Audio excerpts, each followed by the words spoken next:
और जब जीत गए तो सबको सत्ता का मुंह आने लगा। कांग्रेस पर दबाव निश्चित तौर पर बना हुआ है कि वो नीतीश को अपना नेता माने, लेकिन केवल नीतीश कुमार के खड़े हो जाने मात्र से वो नहीं एकजुट होगा। कांग्रेस ने इस देश के लिए क्या कुर्बानी दी, तो कांग्रेस छोड़ के कोई विकल्प नजर भी नहीं आ रहा है। मुख्यमंत्री नीतीश कुमार के नाम पर कांग्रेस की हां, और उसके बाद चर्चा का विषय बना क्या सही में कांग्रेस नीतीश के नेतृत्व को स्वीकार करेगी। तब ऐसे में अगर नीतीश के नेतृत्व को कांग्रेस स्वीकार करती है तो बिहार में दो घटनाक्रम होंगे, एक तेजस्वी के लिए और एक भाजपा के लिए। जानने की कोशिश करते हैं। नीतीश के लिए कांग्रेस हाँ कर चुकी है। आपको लगता है कि ये वो वाली हाँ है जो नीतीश चाहते हैं, या नीतीश तेजस्वी दोनों गलत समझ रहे हैं? गलत समझ रहे हैं। कांग्रेस कभी उस चीज़ के साथ कॉम्प्रोमाइज़ नहीं कर सकती। देखिए, मैं आपसे एक बात बोलता हूँ, बुरा लगेगा बहुत सारे लोगों को, लेकिन फिर मैं वही कहूँगा कि मुझे ये मैं बात इसलिए बोल रहा हूँ ताकि लोगों को बुरा लगे। कांग्रेस ने इस देश के लिए क्या कुर्बानी दी है? बहुत कुर्बानी दी है। सवाल कौन खड़ा करता है? भाजपा। गोडसे पूजक। हाँ। गोडसे पूजक सवाल खड़े करते हैं। तो जब भाजपा सवाल खड़ी करती है तो कांग्रेस के साथ खड़ा होना चाहिए ना? होना चाहिए। कांग्रेस के नेतृत्वकर्ताओं की संस्थागत हत्याएं हुई हैं ना? और किसी दल में ऐसा कुछ हुआ है?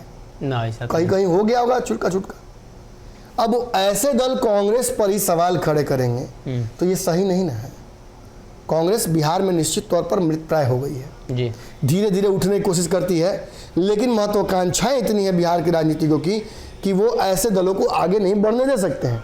नीतीश कुमार हो या कोई भी हो, इनकी राष्ट्रीय राजनीति में बहुत महत्वाकांक्षा नहीं रही है कभी। कांग्रेस इसीलिए आगे नहीं बढ़ पाई। कांग्रेस को बदले में जैसे लालू यादव की बिहार में राजनीति समाप्त हुई, अब नया वो हार है, तो कांग्रेस ने क्या किया?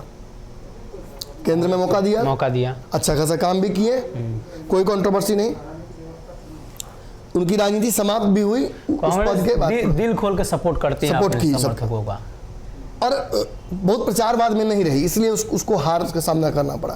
कांग्रेस के किसी भी भ्रष्टाचारी व्यक्ति का, ये मैं आपसे बोल रहा हूँ, क्या उस व्यक्ति पर एक्शन नहीं लिया गया? कांग्रेस में रहता है तो भ्रष्टाचारी रहता है, वो भाजपा में आ जाता है तो अच्छा नेता हो जाता है, या किसी और दल में चला जाता तो अच्छा होता है। इन सारे नेताओं को जिन पर भ्रष्टाचार का आरोप लगा, कांग्रेस ने बाहर भी किया, सजा भी, उनको सजा भी दी गई, लेकिन फिर भी कांग्रेस पर भ्रष्टाचार का ठप्पा लगा रहा। ये ठप्पा किसने लगाया? केवल भाजपा के भरोसे नहीं था, ये लोग भी थे, सभी लोग थे, सभी ने ठप्पा लगाया। और आज कहीं ना कहीं जब कांग्रेस राष्ट्रीय राजनीति में कमजोर दिख रही है, राज्यों में कमजोर नहीं है, कई राज्यों में, लेकिन एक रणनीति के तहत उसे कमजोर किया जा रहा है।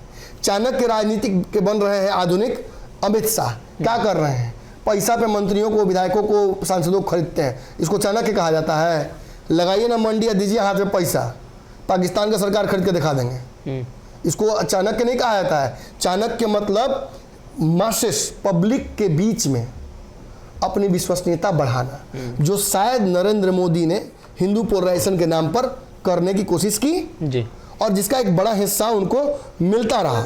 लेकिन ये एक बड़ा सवाल हमेशा खड़ा हुआ कि नरेंद्र मोदी को आखिर चुनौती देगा कौन? निश्चित तौर पर राहुल गांधी ने प्रयास किया, लेकिन सफल नहीं हो पाए जी। और ऐसा भी नहीं है कि ये प्रयास जो उनके हैं वो कभी सफल नहीं हो जी। राजनीति में ये चीज़ें होती रही हैं, और इनका मुख्य प्रतिफल यही रहा कि कांग्रेस जिस तरीके से सत्ता में आई तो वो हमेशा भाजपा के पॉलिसीज जो भाजपा ने लाई हैं उनमें कमियां निकालकर, उनमें जो पॉलिसी पैरालिसिस दिखी है उसको एक्सपोज करके कांग्रेस आई है। और अब कांग्रेस को राष्ट्रीय स्तर पर एक बड़ा गठबंधन बनाना है जिससे वो भाजपा को क्षेत्रीय समीकरणों में भी फंसा सके। क्योंकि अगर केवल कांग्रेस वर्सेस भाजपा होगी तो भाजपा हमेशा जीत जाएगी फिलहाल के सिनेरियो में, क्योंकि हिंदू पोलराइजेशन के नाम पर कांग्रेस भाजपा अच्छा खासा वोट अपनी तरफ कर ले रही है। तो इन क्षेत्रीय दलों के पास वो समीकरण है जिससे वो विधानसभा में कांग्रेस को रोक पाते हैं, भाजपा को रोक पाते हैं, मोदी को रोक पाते हैं। अब उस समीकरण को इतना व्यापक करना होगा कि राष्ट्रीय स्तर पर रोका जा सके। फिलहाल आपको याद होगा, एक बड़ी चर्चा होती है कि इस देश में सबसे बड़ा वोट बैंक क्या है? हिंदुओं का वोट बैंक। लेकिन कोई इस बात को समझ नहीं पाता है कि राजनीतिक रूप से उपयोगी वोट बैंक अगर नंबर 1 पे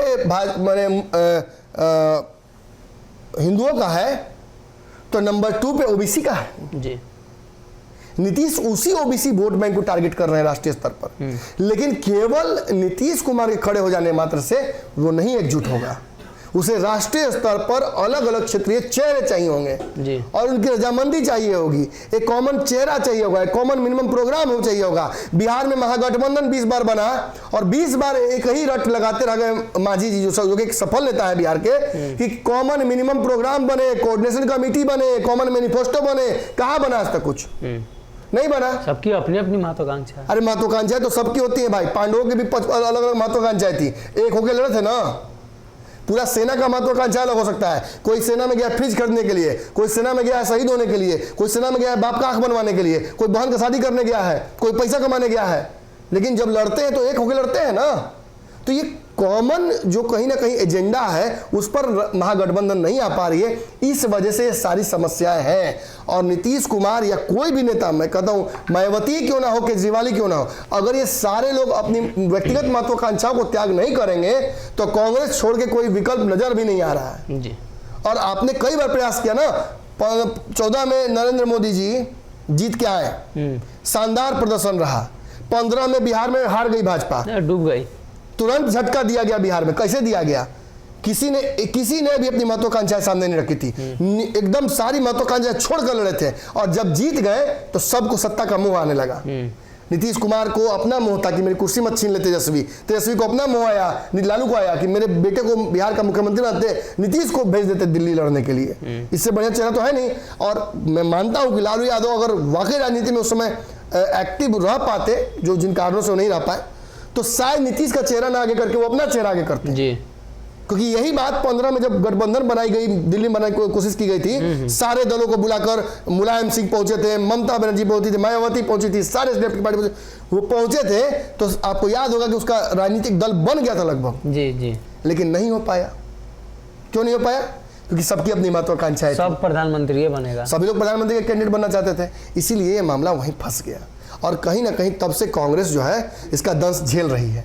और आज बना है बिहार में गठबंधन, कांग्रेस उस गठबंधन में एक हिस्सा बनी हुई है और कांग्रेस पर दबाव निश्चित तौर पर बना हुआ है कि वो नीतीश को अपना नेता माने, या नीतीश को कम से कम एक्सेप्टेंस नीतीश का कर ले, ताकि जो तेजस्वी यादव की बिहार की राजनीति की ताजपोशी बाकी है वो पूरी हो जाए। और इसीलिए सारा पेच फंसा हुआ है। तो कहीं ना कहीं कांग्रेस ने जिस प्रकार से आज नीतीश कुमार को लेकर बातें कही, नीतीश ने जिस प्रकार का दबाव बनाया, इससे स्पष्ट होता है कि आने वाले दिनों में कोई नई रणनीति पर काम की जाएगी। अगर ये वीडियो पसंद आई और वह बिहार के राजनीति और बिहारियत से सरोकार रखेनी तो सब्सक्राइब बटन दबा के चैनल के सब्सक्राइब कर ली। ओजे एगो घंटी बा, ओकरा बटन दबा देला से कुल सटीक और मारक खबर रुआ मुफ्त में मिल जाई। अगर रुआ पत्रकारिता के हमनी के नया प्रयोग में सहयोग कर चाहतानी तो ज्वाइन बटन दबा दी। पेटीएम नंबर नोट कर ली 9386816700। धन्यवाद।